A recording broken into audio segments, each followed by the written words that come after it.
It's actually, you see the title in Hebrew on the back. The actual text itself has Hebrew and English. With these free little gifts, you might compel me to come every day, Rabbi. Oh, okay. Yeah, don't threaten me. Don't threaten me. The inside, the text is both in Hebrew and in English. The title in Hebrew is Derech HaOlam of Pnei Tevel. Great events in the Bible recorded on maps. Not exactly a translation, but Aryeh, right? He wrote all this by hand. He didn't type any of it. Well, the Hebrew's typed. Looks like the Hebrew English. look at the one that was published. I'm not sure.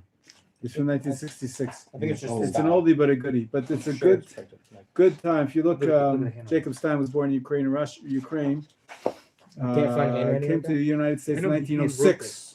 His face looks familiar. I don't know why. His face is a white. I think just I think was he present by the founding of the Hebrew University of Jerusalem? I don't know. I think I saw him in a clip of it. Could be. His art has been shown. Paintings at a permanent exhibition in the Hadassah Medical Center in Jerusalem. Anyways, the first 12 maps record the biblical history. Map 13 shows the borders of and the leaders of the new state of Israel. We're going to see that map 13 needs to be updated, hopefully. Map 14 is the ancient city of Jerusalem, the plans of King Solomon's temple. Map 15 is the Qumran caves, where they found a lot of they're known as the Dead Sea Scrolls. Why am I showing this to you now? We're just trying to get our bearings, and we're safe for Bereshit. We're in the parsha of Avram Avinu, and so let's look at the first map on page 1. Why does Rabbi say you have to update the modern state of Israel's borders? On map 13. Yeah, why? Why does Rabbi say to update them? Well, it's changed since 1966 quite a bit. With the Golden Heights? Everything. I don't see a change. Okay, we'll talk about it. But the Yehuda V'Shomron. Oh, is a big difference. I understand, but that's still internationally unrecognized. True. Okay, so map 1 is called showing the Fertile Crescent. Everybody know why it's called the Crescent? Fertile Crescent, because that's where the crescent shaped. Because it's shaped like a crescent. What does the crescent mean? It's many people don't know English. Crescent is like a half circle. It's half circle. It's like the moon, right? The Islamic symbol. That's right, the Islamic symbol. So it's called the Fertile Crescent because, as you can see, there's actually a dotted line, which makes that kind of form, and it means from what we call today the state of Israel, up and then curves towards what is now Syria, and all the way over to Iraq and Iran ultimately, and that was fertile because you could see the two big rivers, the Euphrates and the. They're right there. It says it on. Oh. The Tigris River and the Euphrates River. Everybody with me on map number 1? Is there another one? Do you need another one? Sure. You don't have to share. We got one. Got one for everybody.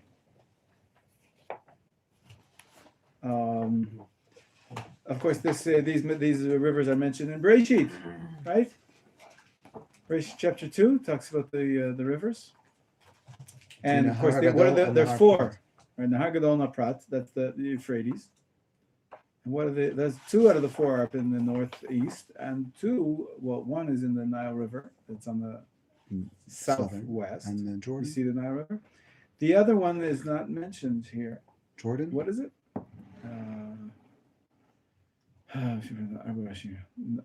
The Gihon Spring.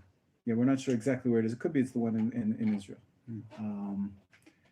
But the birthplace of Avram. Where was Avram born? Everybody see it on the map? Syria. Not quite. Not quite. Or Kazim. There you go. Or Kasdim. You can see on the far bottom right-hand corner. People don't realize. Ur. Kasdim is the Chaldeans. It's another word for Persians in the ancient time. As you can see, it's all the way in the south. That's, real near the Persian Gulf. That's, Iran, Kuwait, something like that.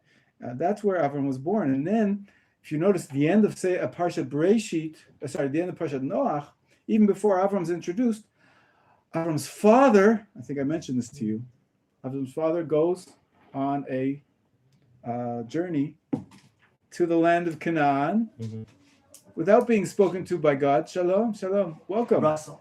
Hey, Russell. Weinberg. Welcome. Nice to meet you. Have a seat. From? Alabama. Oh, Another Southerner. Yeah. Yes, let's go. It's great.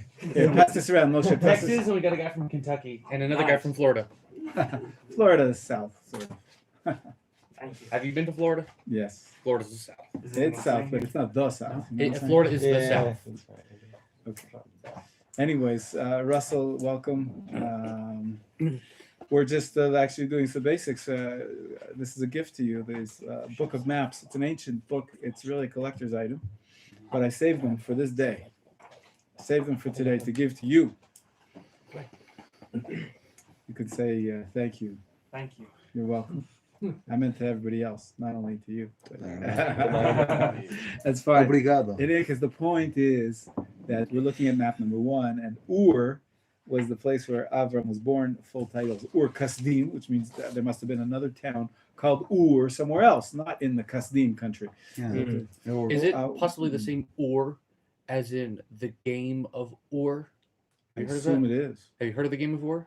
No, but I It's assume the that ancient game. It's the old. No. It's the oldest board game presently known. Yeah, to if have you read the existed. Bible, you'll know that there's a place called Ur, and people riff off the Bible all the time.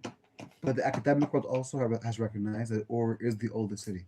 Makes sense. They call Ur, O-U-R-S. Okay. Interesting. Other comments?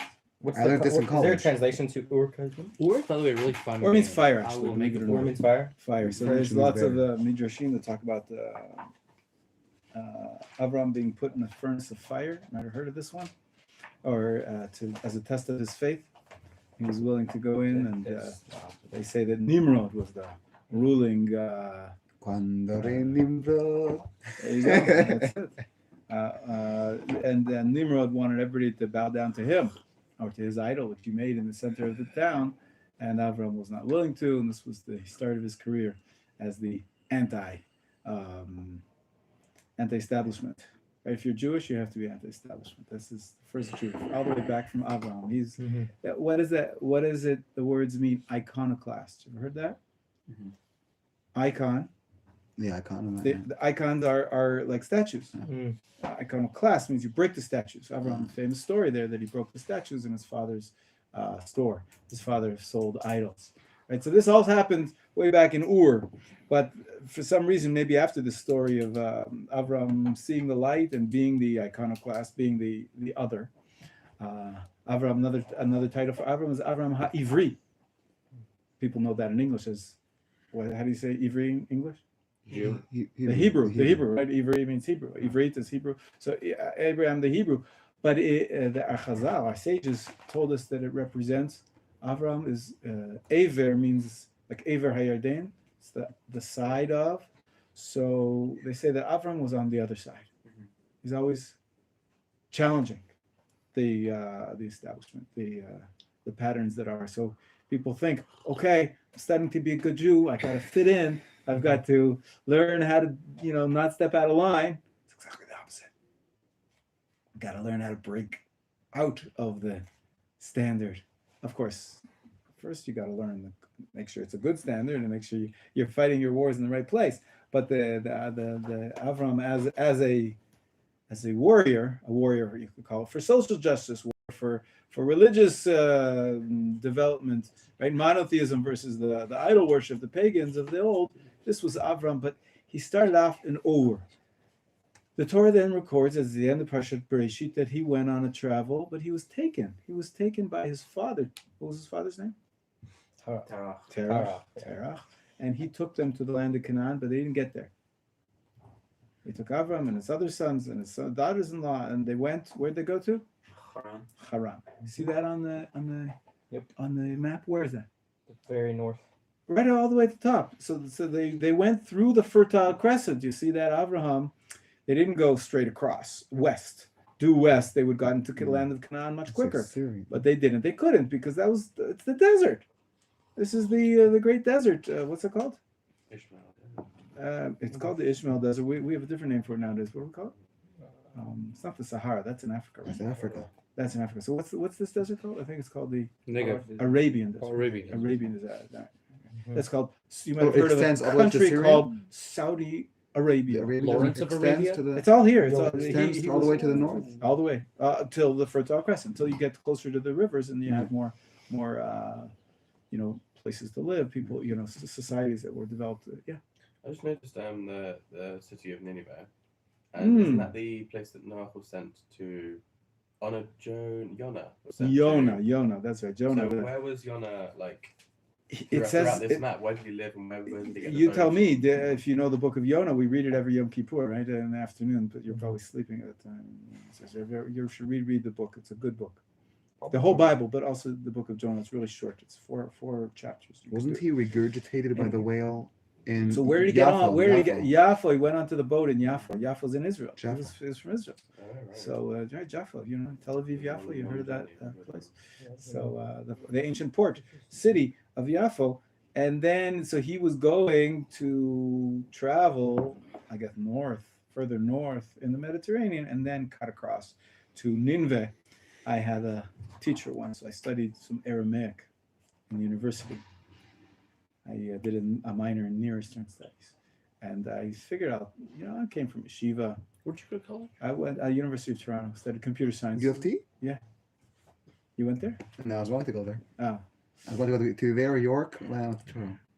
okay. I was persuaded. With to my go older to brother. Jewish He went to college with my older Oh, brother. that's really place. No, not U of T.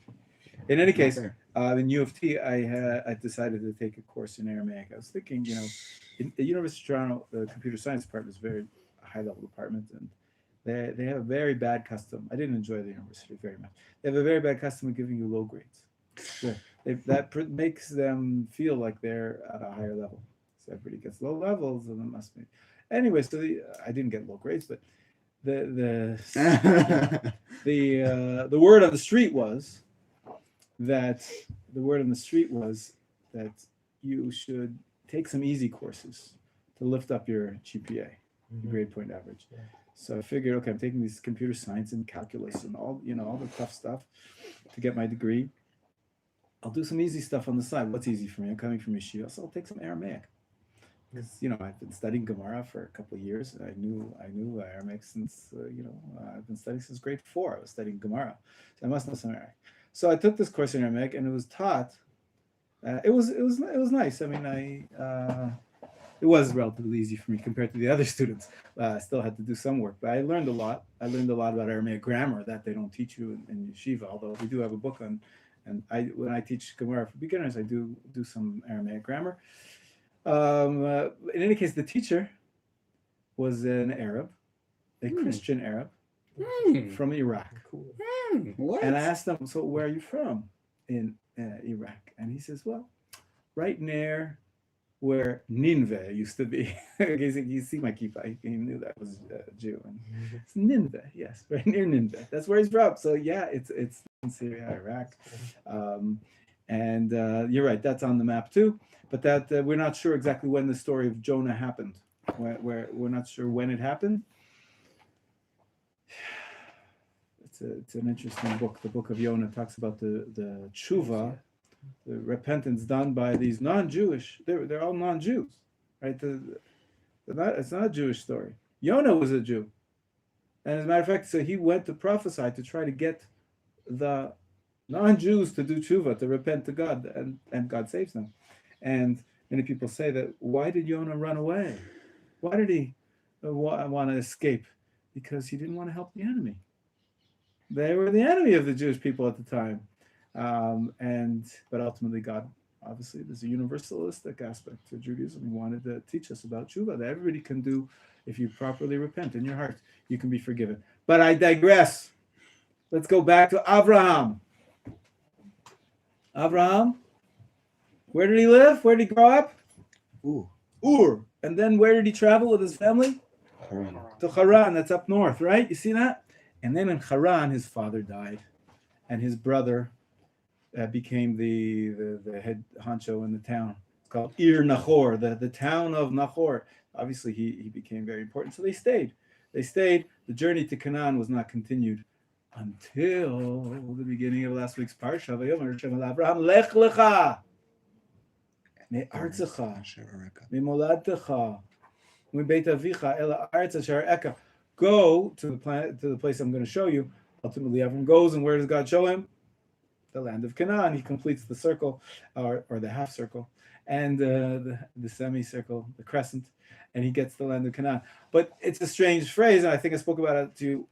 Maybe I didn't say this to you. I said this to somebody else. The Torah says God came down and said, "Leave the place of your birth." He wasn't born there. Leave your land. It's not his land. His land is Ur, right? Leave your father's household. So basically, I interpreted that it was a metaphor. All of these are metaphors. Avram had to leave his family. That's true, but he also had to leave his country, meaning everything that he knows, his culture, his the pagan. We have culture. also left our cultures in our home. Yeah, I mean, we lovely. also grew Yeah. up in. I mean, It's I'm tough. serious. It's tough. 100%. We compare ourselves to Abraham. Why not? We're Absolutely. going to a promised land. Going to the With the coming same to the story as on his. Aliyah, you guys are all the new the Abraham, 100%. Me too. I'm from Canada. I'm not in Kansas anymore, Dorothy. You guys are too young to know that phrase. We all know, but have you seen the original from the 1920s? 1920s. Yes. What was it first? I believe I have. It was a book first. It was made into a silent film, and then it was also made into a color film. One of the first color films ever made. And have you seen The Wiz with Michael Jackson? Of course, I've seen The Wiz. Okay. Everyone's seen The Wiz. All right. Just trying to one up you, but I can't. Moshe, you're on top of He's a me. nerd. I am a nerd. Thank you. And that's it. My Western culture, access to movies, pretty much stopped when I made Aliyah 30 years ago. So Baruch Hashem. forget about Baruch it. Hashem. Anyways, we get to the land of Canaan. You can see all the different places. This is the first map, important places in the history of the Bible, way back 3,500 years ago. Turn to the map two. Map two. Oh, it actually says everything that I just said. As you can see, there's a dotted line with an arrows tracing Abraham's trip to Haran. I should have done this on this page. Why go all the way up to Haran when you can half the trip by just going I think I basically just over said that dotted because line? that terrain is desert. It's the Arabian desert. Nobody can pass No, through I it. don't- It's like you could go up to Haran, Yeah. and then down to Canaan, or you could go up a bit and then down a bit. There's such a big gap between Haran and the. you travel along the rivers. That's the way it was done in ancient times, and until today, I believe those are the major thoroughfares. In any case, what we can look at in this map, number 2, is the arrows continue, because we know that Abraham, once he got to the land of Canaan, what happened right away? After God speaks to him and gives a big promise, what happens? Famine, exactly. He had to leave. Where did he go? Down to Egypt. We don't know for how long. He came back, and then he went from. You can see here, Beersheba, Hebron, Jerusalem, Mount Moriah. Right, we have a tradition that's Jerusalem. And his son Isaac and his grandson Jacob were also buried in Hebron. This week's parsha is called Chayesar, Chayesar. What does it talk about at the beginning of the parsha? where she's These buried. are the lives of Sarah. Chayesar means the life of Sarah. And what does it talk about? Where they're interred. Her That she died. death. Yeah. Her death. They're right. interred in The life cave. of Sarah talks about her death. In any case, But his legacy. where does what's the story of how Avram buys the cave of The the. land and cave from double cave, the cave of the Emirates. Machpelah cave from the Hittites actually. Did you say the double Hittites. cave? Can I, Double cave, yes. What does that mean? Kaful in Hebrew means double. So Machpelah also means double. It's like when you have in your shoe, in your the bottom of your pant leg. What's this called? Hem. It's a hem, right? A hem that's sewn over. You know what it's called in Hebrew? Machpelah, because it's folded over. It's double. That it just makes it stronger. Machpelah. So this is the cave of the Machpelah, the double cave. Why is it called double cave? Is this 2 levels? Two or- levels. Yeah, they actually went down. You're not supposed to. It's a big international incident. It's a secret, but everybody knows it already. After 1967, when we came back to the Hebron, since 1948, Jews had no access. It was part of the Jordanian territory, or whoever was in charge. And now we're sharing, of course, the building, Sharing is caring. sharing it with But we the can't really with go the in locals. there. So we go in this week Shabbat Chayei Sarah. It's been about 30 years now since 1967, when the Jews they returned to Hebron proper in the 70s, tried to settle there, even though they're in the middle of a big Arab town. I said, "What? This is our oh, thank you. This is our holy spot. It's one of the holiest places. That's where Avram's buried, and Sarah's buried, and Yitzchak and Rivka, Yaakov, and Leah. Right. So all our forefathers are buried there. There's this tradition that even Adam HaRishon was buried there with his wife Chava. So this is a very holy site for us. Of course, the building that's there now is a building. Who built the building? Herod. Excellent. That's right. Herodian Stone. You can recognize it's the same pattern Herodian of drafted stone. masonry. That's right. Like the Kotel, like the many ancient sites. The Herod also has trademarked the Herodian Stone. Anyways, he built up on top of the cave this massive, amazing building, and that's what we share to this day. Half of it is like Muslim prayer rooms, half of it is Jewish prayer rooms. But on really special big days, for the Jews, they give the whole thing to the Jews, and for the Arabs, they give the whole thing to the Arabs. So there is a division. Do they have special days on their calendar? I believe so. I'm not sure. I don't know exactly. I mean, Ibrahim is. They also it's the same guy. All right, they rewrote the Tanakh. No, it's no joke. They rewrote it. In their Bible, what they call the Bible, in the Quran, the Akedah, what we call Akedah Yitzchak, the binding of Isaac's story. What is it? They bind Ishmael. They bind Ishmael, exactly. So they rewrote the stuff. We all know historically it came 700 years after the Jewish Bible. So clearly they're rewriting it to try to rewrite history. But in any case, I digress. The cave is underneath this building, this massive building, and it's locked. It's locked with bars. Yeah, you gotta go. Just take it easy. And they don't allow anybody down into the real cave, the double cave. And so, but they did. There's a group of the Jews who went there secretly under the disguise of tefillah, a really loud tefillah. I think it was a hallel when they were singing and dancing, and they wouldn't hear the hammer blows. It's a spy story. It's a whole operation. Anyways, they went down, and there's also underneath the floor. So there's a cave, and then they notice there's another hole to a second layer of cave. That's the double cave, and it was a very small hole. Only a child could get through. So they got the child, a daughter of one of the archaeologists, went in the first time, and then the second time, a few other people went, and they discovered pretty much. They mapped it out. It's amazing. This double cave. They found what looks like there was some stairs leading to a small room, or there was a few rooms at the end. I can't remember the details, but those were blocked off. The extra small rooms within the deeper layer of the cave were blocked off, and I think that's the tradition. That's where the forefathers are buried. I don't think they find any bones now. Thousands of years. They probably only saw small or. But they saw that there was like an opening for these different rooms. Yeah. So it could be that Anyways, very cool stuff. So it does exist. It's real. Okay, this is real. And this week, Parshat Chayei Sarah, about 30 years ago, or in the 70s, it's almost 30 years, they started a custom that we're going to have a big gathering on Shabbat Chayei Sarah. It's like Shabbat Chevron. It's known as the Shabbat to raise the consciousness that everybody should recognize we want to reclaim our stake, our territory in the tombs of the patriarchs, it's called. Mm-hmm. And so this weekend, there are at least 10,000 people spending Shabbat together in Hebron. People go. You're invited. Wow! If you like crowds, that's the place. They have free meals.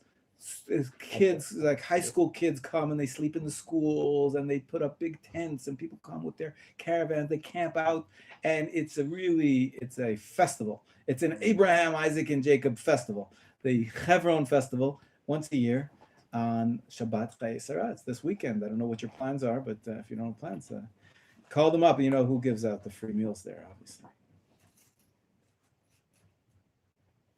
Chabad. Oh, yeah, Of course, it's- Chabad, yeah.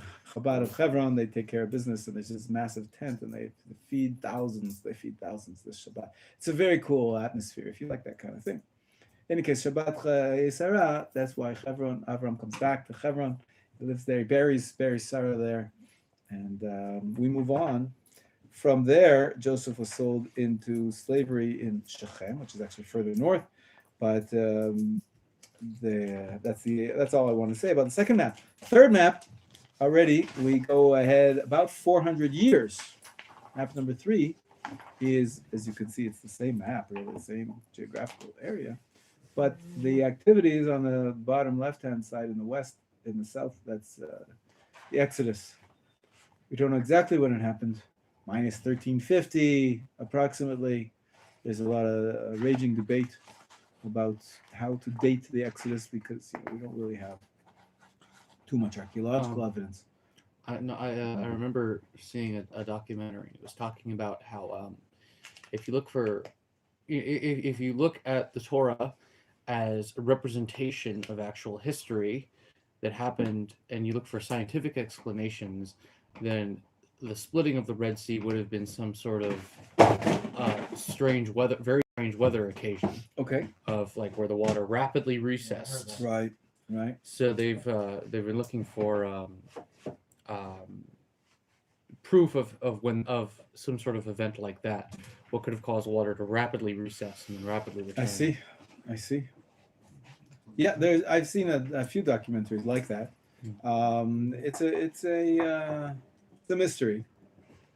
Whenever it is, they say that actually the first Hebrew that we find, the first language of Hebrew, is from a group of slaves from Egypt in the southern, it's actually in the northern part of the Sinai Peninsula.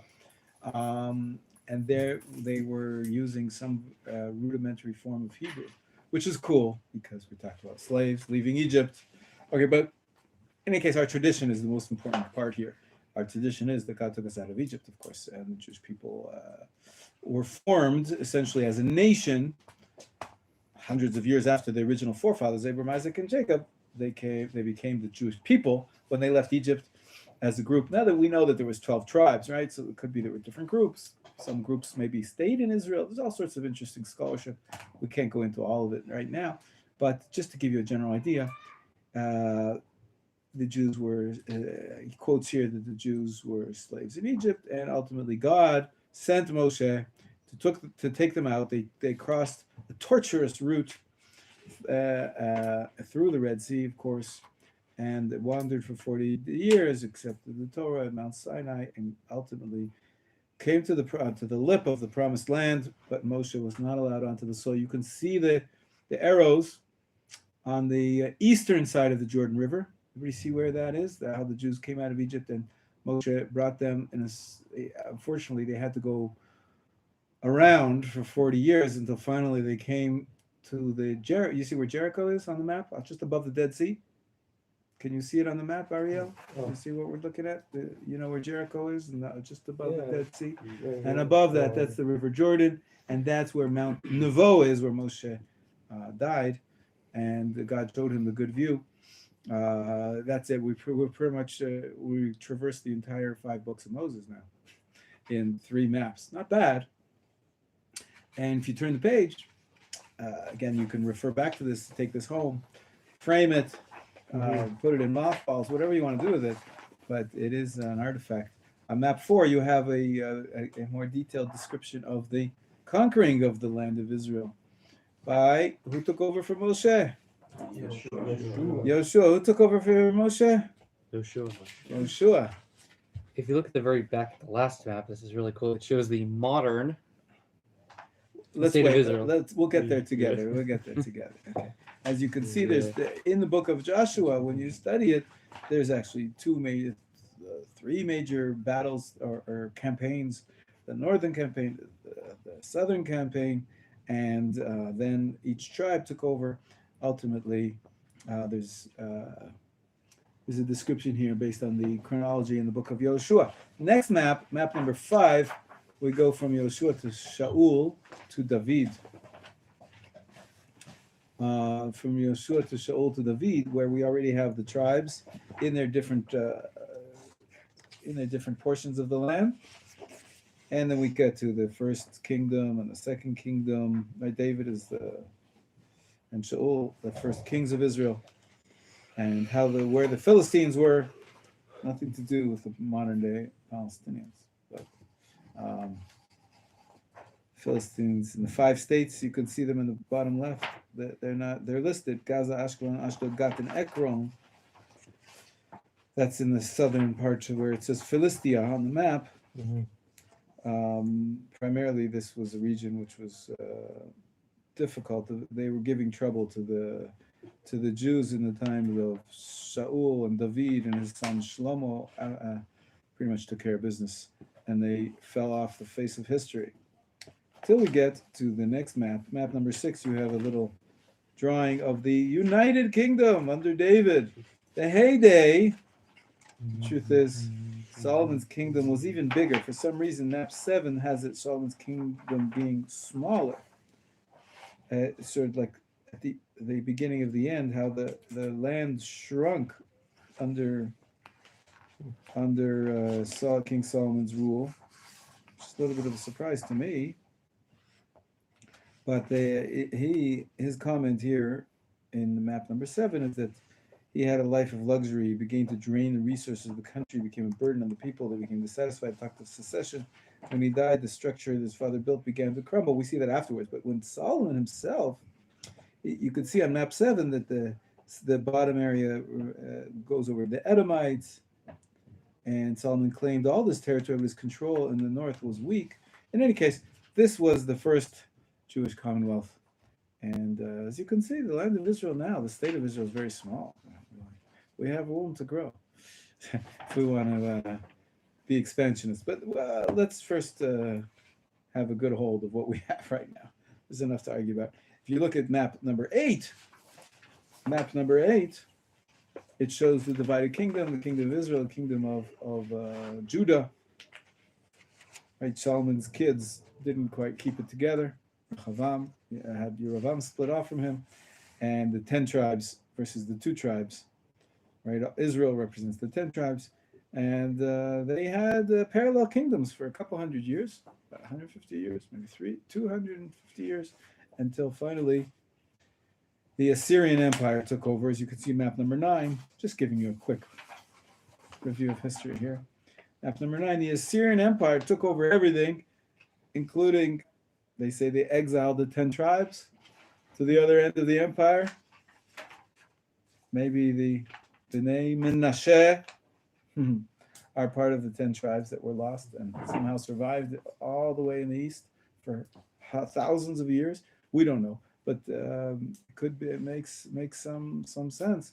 In any case, the rest, what was remained, was only Judah, only the kingdom of Judah, for another 150 years after the Assyrians exiled the majority of the Jewish people. And then finally, map, well, you don't see the next map, but we know that the temple in Judea was destroyed and the kingdom of Judah also ended. And how long were the Jews in exile? 200 something. Where? Here? Babylon? In Babylon, the exile in 70 Babylon. years. 70 years exile in Babylon. 70. 70 years in exile after the destruction of the first temple. And then they came back. You're learning about that in the evening class. The book of Ezra and Nehemiah describe the beginning of the second Commonwealth. The second Commonwealth lasted a good couple of 500 years. It wasn't quite as successful as the first Commonwealth, and politically, we did have a second temple, but there was corruption. There was foreign influence. Now, about year -333, it's an easy number to remember. That's why I remember it. Alexander the Great conquered the entire Levant, which is a fancy way for saying area. Okay, this area of the Middle East was conquered by turn the page to map number 10. Where's 10? I don't have a map number 10. in Hebrew it says map number 11 right after 9. You have a 10? You have 10? Exile in Babylon. Oh my gosh, I don't have that. My copy is lacking. Let's see if I just happen to have a bad one. Send me the great family with the Jews.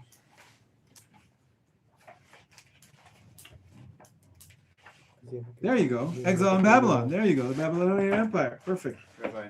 Yeah. Which book recounts the time before the exile? That it's Kings.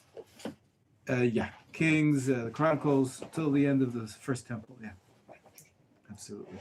Yeah, Joshua, Judges, and Kings.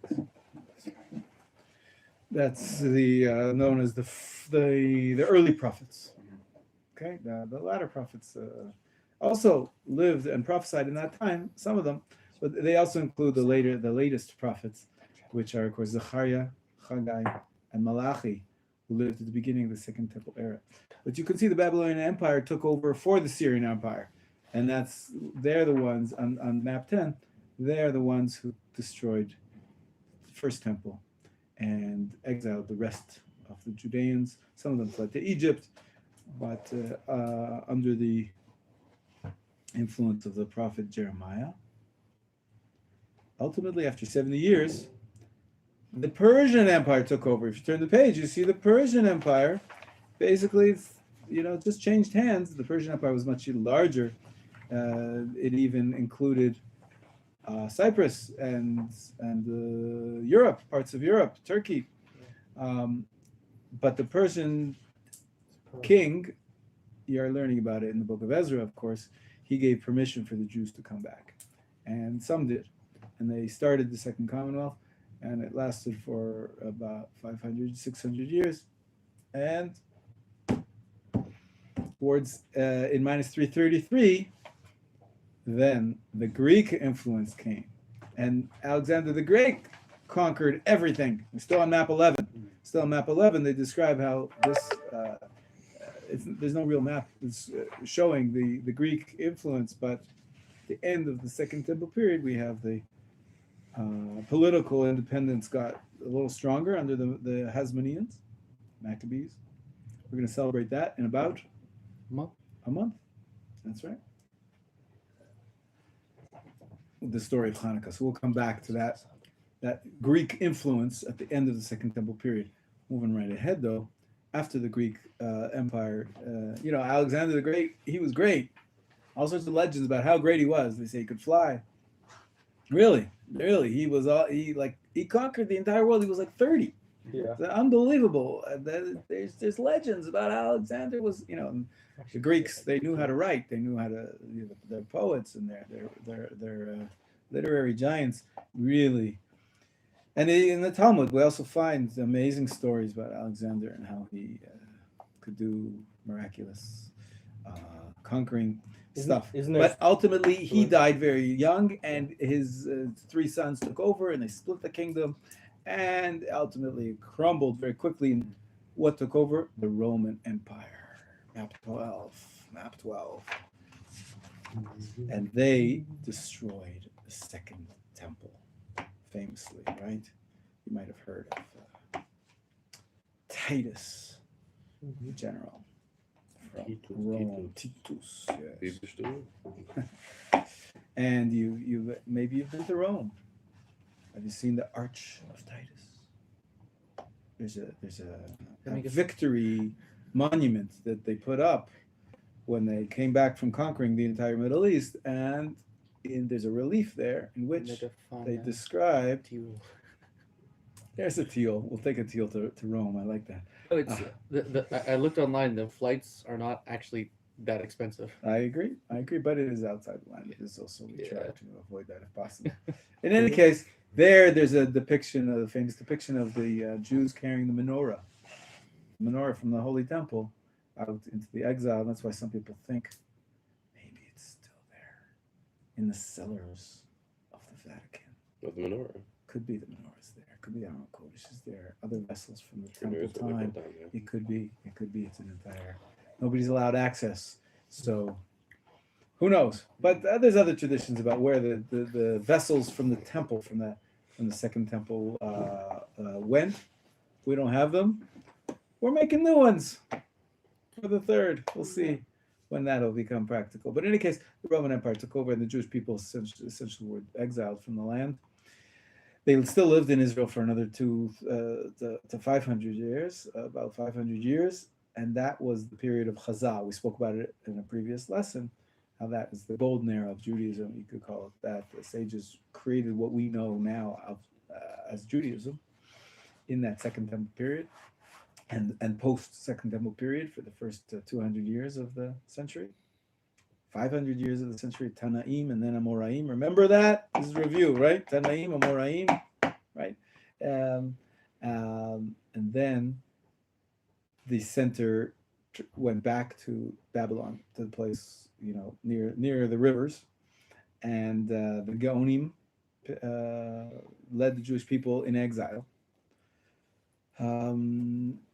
But essentially, then the Jews were dispersed to the south, east, north, to Europe. Ultimately, after 1,500 years later, come back on the map 13. Modern Israel, state of Israel was created. You can see here, there's no Gaza, there's no Yehuda v'Shomron, there's no Golan Heights. Map 13, we have the first leaders of the state of Israel. Okay, it was copyrighted in 1963, so this was before the 67 for war. 67 war, right? Exactly. Okay, the last 2 pages we'll do another time when we talk about Jerusalem, but you can see a map of Solomon's temple in Jerusalem if you're interested.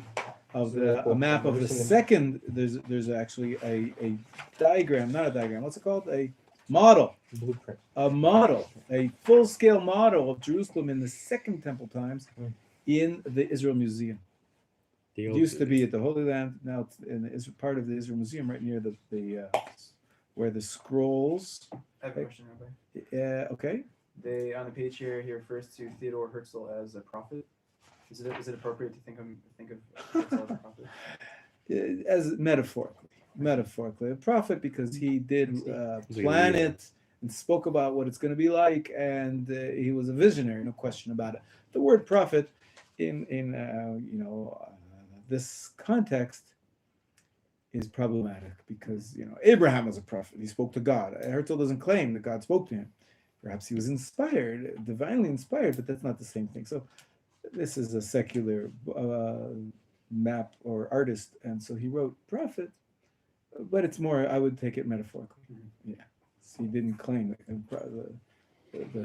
the more basic But we still definition of prophecy is that God speaks to you. So.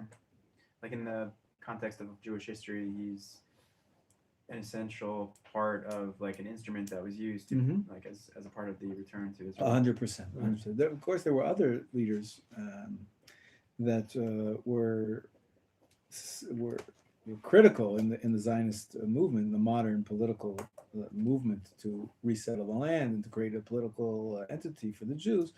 But he's been built up as the founder, rightly so. Of course, there were other leaders. There was religious leaders. There were Orthodox Jews who said, and rabbis, a book of Rabbi Reines was one of the earliest religious Zionists, and they're just publishing a book of his for the first time. I just read about it last night. But there were many, and of course the students of the Gaon, Eliyahu from Vilna, and the students of the Baal Shem Tov, the Hasidim. They all sent their students to settle the land. They weren't as directly politically a political movement, and that's why Herzl still gets the nod for being the modern founder of political Zionism. I think that's correct. But there's a larger picture. But Herzl, you can go here to where his grave is, and they have a whole tour there. There's another tour, of course. And there's a museum there where they describe his history. They talk about him and what he did. So that's just 2 or 3 stops on the train from Kiryat Moshe. It's unbelievable. I've been putting pressure on Rav Listman to have us do a tiol for that, especially because it's so close. It would be very You're right. But anytime, very short. every Friday you can go there. There's no classes on Friday morning, so that doesn't cost much. No, I'm saying train all ride of us do it together. Yes, absolutely. It's good to have a Yes, guide and yes, to study that. I agree. We should have more. And we just had a tool yesterday. so it's not going to be today, but Yeah. we will get that in. It's a good idea. It's a good idea. Actually, I've never been. They redid this Herzl Museum, and I've never been. I'd be fascinated to take you one day. The National Cemetery. Next, page 14 again talks about the ancient Jerusalem, Solomon's temple and the plans for the way the temple. We'll do that another time. But the last page describes what they found in the Qumran caves. I was there actually. I did a teal. I played hockey. I was 17 years old. My friend took me and we went on a special guided tour. It's called in Hebrew snepling. Anybody know what snepling is? Not South Hebrew. You go down on ropes. What's that called? Rope? Repelling. Rappelling. We did rappel. You have to rappel to get there to the actual caves where they found these ancient scrolls from the earliest scrolls that we have of the Bible, almost. It's the Dead Sea Scrolls. The Dead Sea Scrolls. And they're housed in the Israel Museum right next to where there's the model of the Second Temple, Jerusalem, that I just described to you. It's called what's it called? The something of the book. What's it called? The Shrine of the Book. Shrine of the Book. Yeah, this beautiful monument. It looks like what does it look like? A flame or something? A white. This is where I would do. I don't know. It's a beautiful architectural piece, but that a Oh my God, special, the vacation. specially designed part of the museum, with climate controlled, so that these ancient scrolls, which survived for 2,500 years in the dry desert, they shouldn't get ruined. Now that we discovered them, but that's a cool. This shows you what they discovered in the place where these scrolls were made. But that's the end of description. What are the Dead Sea Scrolls? Great events. What are they? They were an archaeological find, and they are believed to be the oldest surviving examples of excerpts from the Tanakh. You can see that you can see PDF scans of them online. You won't be able to read them because the letters are different. Okay, But- different font. Yeah, But you no, can learn it pretty easily. they're the oldest surviving or known surviving examples of the Tanakh. So it's like the oldest Torah, basically. Essentially, yeah, they're real old. Physical Torah. Yeah. What? How long ago do you think they came from? It's Second Temple period. You just read the Wikipedia article on them. It's fascinating. We could do more than that. We can do a tour. Another teal. Another team. Well, really, there's so Let's go. much.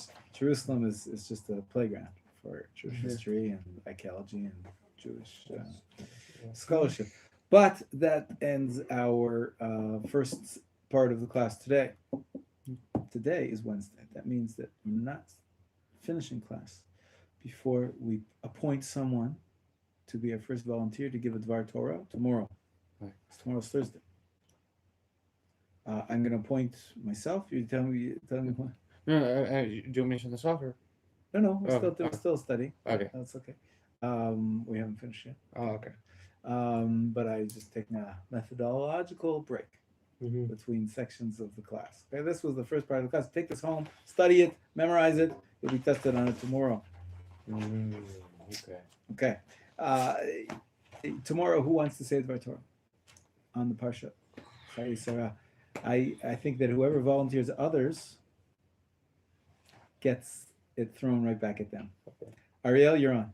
Okay. Is that- Just 2-3 minutes, 5 minutes tops.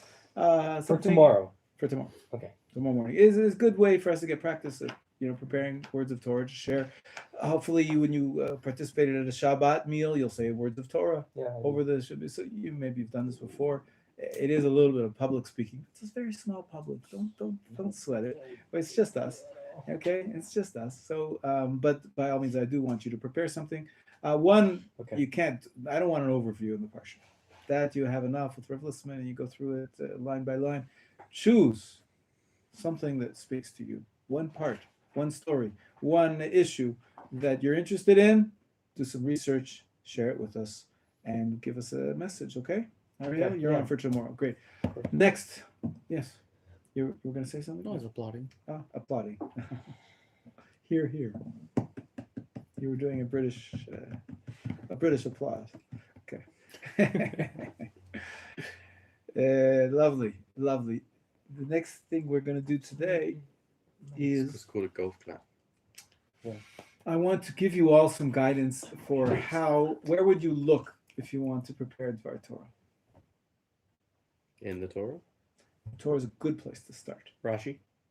Also a good place to start. Other Midrash. people's Devar Torahs. Midrash, maybe? Also, Midrash is also a good place. Read the monk, I find very good. You're referring to a specific rabbi. Yeah. And his commentary to the His Torah. commentary, yeah. Right. So good. So this really brings us to the issue that we have Torah commentary ever since it was written. It's a long time. We have a lot of Torah commentary throughout the ages. We have, you mentioned the Midrash. That's the oldest commentary on the Torah that we have. You can find that in the Midrash section, right behind you, straight I couldn't across. find one for Bereshit. Oh, I'll help you find one. There's, of course, there's a few different Midrashim. We're referring to the Midrash Agadah at this point. There's no halach sections really in the book of Bereshit, so there's no Midrash halacha on Bereshit. But Midrash Agadah there's Rabbah, there's Tanchuma, there's others, there's collections, as I showed you last time. So the Midrash is the most ancient, but then the next ancient is you can find commentaries and ideas of Bereshit discussed in the Talmud, of course, which is a couple hundred years, around the same time period as the Midrash. But the Talmud, of course, you see over there in the Talmud section. But it's still been 1,000 years since then, 1,500 years since then. So we have commentaries on the Torah and the Midrashic expansions on the Torah throughout the Middle Ages. And then that's in the period of what do we call them? That period of the Middle Ages, the first Rishonim, the earlier commentaries. And then we also have commentaries from the Acharonim, the latter 500 years of the from the 15th to the 20th centuries. We have 16th to 20th century. We call them Acharonim. Many commentaries up until modern day scholars, people that are alive today, and people that were alive in the last 100 years. Anybody know of any rabbi that's been popular in the last 50 years that you might be able to Rabbi read their Menachem commentary? Mizrahi.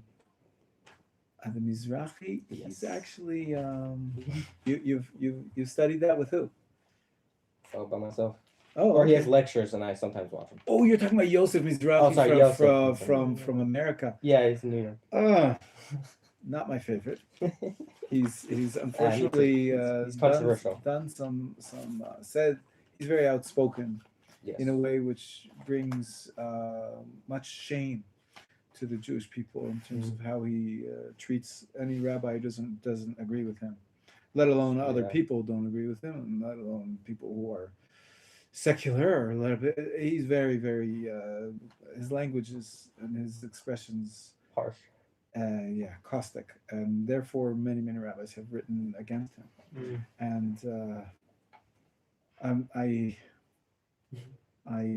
would encourage you to keep looking for more positive influences. But he is very popular. I understand where you're coming from. We've had many students come to here because they were inspired by him. So you can't take that away from him. He does inspire Jews to investigate their heritage. So you can't take that away from him. But he does some good and some bad. So try to stick with. Of course. What other rabbis have you heard of that? Rav Manis Friedman, alive today. He's many YouTube videos, amazing, and many books. Great teacher of Judaism. Anybody else? I read last year a volume Rabbi Sachs has leadership. So he applies like leadership. He finds leadership themes in each parsha. Amazing. I use amazing. his Siddur. No, we have them right there. Well, that's right. His translation of the Siddur we use every day. Yeah. Rabbi Sachs died Last November. a year ago. Yeah. Yesterday. So yesterday was his yahrzeit. I was hoping somebody would mention his works. He wrote a number of books, and the one he actually has a book, a commentary on the parsha, 5-volume work about all the his collected from his discourses on each and every parsha. I think it's called Covenant and Conversation. That's it. So that we don't have it in the library yet. If you want to donate it, we have we'll make space for it. No question about it. Rabbi Sachs is a great modern commentary on the Torah. Anybody else? Any other? Rabbi Steinsaltz. Excellent. Rabbi Steinsaltz. Actually, I just brought into the library one of his most recent works, posthumous, unfortunately, called Rabbi Steinsaltz's Commentary on the Torah. You have the entire Torah with his commentary. But we have many books, other books that he wrote here in the library, and by all means, he was, I spoke with him personally a few times. He's a close rabbi of my son, all my sons, but one of them in particular. Fortunately, he also died about a year and a few months ago. Yes, but his writings, I want to show you. I think Oved noticed them just before. One of my teachers, who I many times go to when I'm looking for a Dvar Torah and I look to investigate the parsha. Of course, you start with the Chumash and Rashi. You didn't say wrong, but sometimes you want something a little more in depth. You want to see some other opinions. You want to see a topic, not just line by line commentary. So I'm going to introduce you to now. Moshe, if you want to redirect the camera towards me, you can on this side of the page. I apologize for you guys here. You're going to have to turn around. You put it over here, Moshe, on the table here. Lift it up like you described to me. So this is the section, as you can see, Tanakh. That's full Tanakh. Then you have the Chumash section. We have so many commentaries on the Chumash that we have two full columns of commentaries. And then we get over here to the prophets and the writings. So we're going to leave the prophets and the writings. We're just going to speak about the commentaries we have in these two columns on the Chumash, on the 5 books of Moses.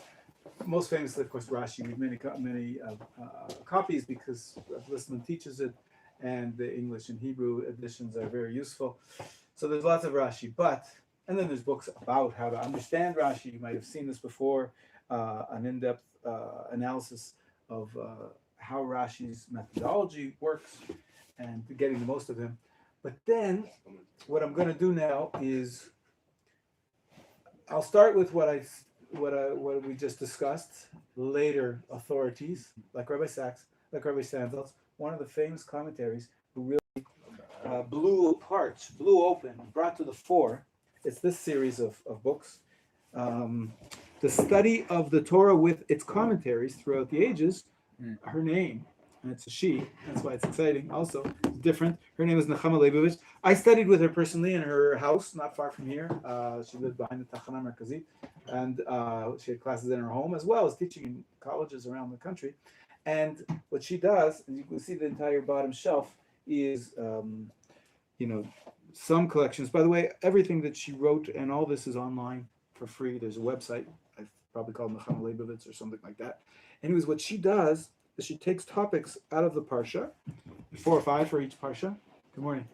And she brings questions and answers with sources from the Midrash, from the Talmud, from Rashi, Ramban, Ibn Ezra. I just saw that somebody added here an English version of the Ibn Ezra. Ibn Ezra, the famous commentary on the Chumash.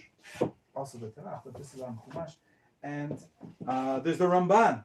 The Ramban, Ibn Ezra and the Ramban, they're like his commentary on the Torah, also 5 volumes, amazing translation into English, a very seminal work, foundational work of commentary on the Torah. Rashi, Ibn Ezra, and Ramban are the 3 biggies. These are in the period of the Rishonim.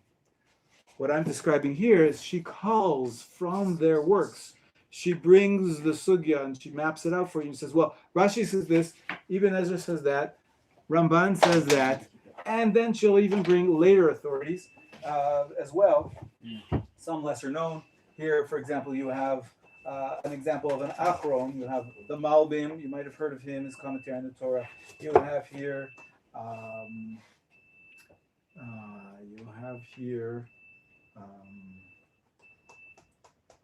what else would I see here? Some older, the Seforno, also classic commentary on the Torah. These are like, I'm showing you first, the oldies and the classics. Then we have, of course, modern day commentaries as well. And here you have, for example, Rabbi Aryeh Khan. He's alive today. He lives in Jerusalem. You know him?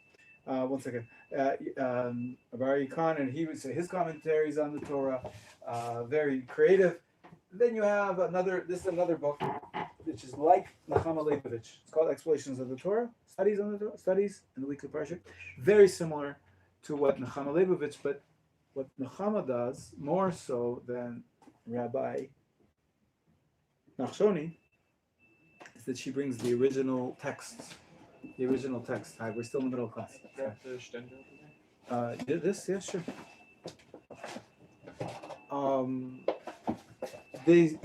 She brings the original text of the Rashi, Ramban, and even Ezra in translation, whereas he just sort of tells you about it. But he has his own perspective on the Torah, and these are good places to start if you want to make a Dvar Torah. This is what I'm trying to show you for. That's a scholarly. But there's many commentaries. There's no end to commentaries. We don't have so much here in the library. There's a lot on the internet. Here's another series by Rabbi Munk. Who was mentioning Rabbi Munk? You were, right? So we have Rabbi Munk's Call of the Torah, and Rabbi Ali Munk, famous British scholar. I have a family connection to, but then there's collections, anthologies, like the Art Scroll, Commentary on Bereshit. So in the bottom they have a collection but that's also verse by verse. That's not by topic, like the others I was describing to you. Of course, you have the Pentateuch with the Rav Shmuel Hirsch's commentary. You have the Sonsino commentary on the Chumash. So there's some commentary on the bottom as well. Also, many different approaches to studying the parsha of the week. Now I'll take your question. Are you? It's not the Midrash. Yes. I've always seen Midrash. Oh, so Midrash, I was going to show you on where they are. Are you? I'm sorry if you give me just another second while I'm here already. So we have the Midrash Rabbah here in English, and you can see Leviticus, Deuteronomy. There's no Bereshit. Someone took it out. Here is Midrash Tanchuma. Here's Genesis 2 from Chayei Saretz Vayechid. This should have been up here. Here it is. This is the Midrash Rabbah on Bereshit. Then there's the Midrash Says, which is a collection put together by Art Scroll, translation of a choice of different Midrashim. This shouldn't be here. This is more Rashi. Okay, now I'll take your question. Aryeh, go ahead. About the Midrash. Yes. I've always seen Midrash as fanciful miracles that have no validity and no connection to real Torah stories, and it's just a bunch of nonsense. What makes it a credible source of real information? Amazing. Who wrote it? Amazing. So we spoke about it in an earlier class. Who wrote it? It's the rabbis at the time of the sages, first 500 years of the first millennium, as it's called, from year 0 to 700, maybe a little bit later. And that's what makes it special, number one. So this is the foundational period of Judaism. These are the sages. What there were, now, I agree with you. And the Rambam wrote a whole essay about this, how people are idiots because they don't know how to read Midrash. And they go to two extremes. They either think that, okay, this is nonsense. This is like nonsensical fantasy stories made up. Then it's meaningless, and so they deride the rabbis. And other people do the exact opposite, and they say, "What do you mean? It's the word of God. This is everything is here must be taken literally." And he says they're both wrong. They're both wrong. You have to understand some of the midrashim are historical, to be taken literally. But many of them are allegorical. Many of them are giving us messages. Many of them are describing philosophical, very deep ideas, couched in a language which is many times fantastical. So you really have to know how to study midrash. Just reading it won't do the trick. But like all the books of Judaism, we're here. We have to study. That's what so we should have a separate course on how to read midrash, by all means. Just like we have a course on how to read the Talmud and how to learn Gemara. They're all good, but there's only so many hours in the day. And at one point, when you continue to study, you'll get to that stage, and you should learn how to study midrash. How can you differentiate? Like, I know there's like two midrash things. I think one's literal, one's metaphorical. So there's a midrash that man tasted like whatever you wanted it to taste like, and should that be taken more literally? And there's another midrash that Hashem offered the Torah to like all the nations, and then the Jewish nation was the first nation to say, okay, we'll accept all the consequences and the love at the same time. Right. Both So is that more very metaphorical? very famous midrashim. I Like think what's you asked the $1,000,000 question, of course, right? How do you differentiate between which ones are to be taken literally, which are not? And there's some guidelines. The Rambam writes, I think, somewhere, or he says that never accept anything that goes against your rational understanding. So if something makes no sense, don't take it literally. So that's a rule of thumb. But there's a lot more to be said about exactly, But the bottom line is the answer is we don't know for sure. There's debates until today about which midrashim should be taken literally, which ones allegorically. But it's a good question. That's all we have time for today. Zad Hashem, we'll continue tomorrow. We're starting off with Ariel's Dvar Torah, and continuing on we'll go back to continue to learn about the Sidur tomorrow morning. Thanks, Charles. Have a good one. Was it?